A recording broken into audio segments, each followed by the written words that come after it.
Behandling med radioaktivt jod. Radioaktivt jod er en målrettet behandling med radioaktive partikler, som optages i skjoldbruskkirtlen. Her ødelægger partiklerne de forstørrede og overaktive celler og får kirtlen til at skrumpe eller producere færre stofskiftehormoner. Behandlingen foregår ved, at du får en kapsel med radioaktivt jod, som du sluger sammen med et glas vand. Behandlingen foregår på sygehuset og tager kun få minutter. Efter behandlingen udsender du i nogle dage en lille smule stråling. Derfor skal du være forsigtig og omhyggelig med nogle ting i dagene efter. Husk disse ting de første 2 døgn. Sid ned, når du tisser, også som mand. Skyld grundigt ud og vask hænder. Del ikke toilet med andre. Undgå tæt kontakt med gravide, spædbørn og andre personer.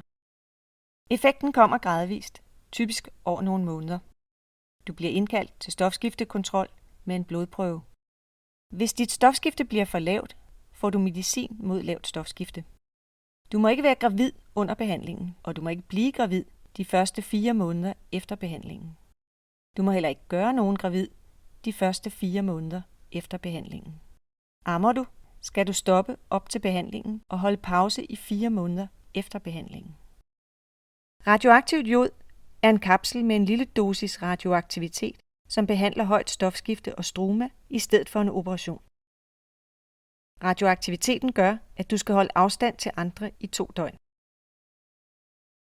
Der er en sandsynlighed for, at du får lavt stofskifte efter behandlingen.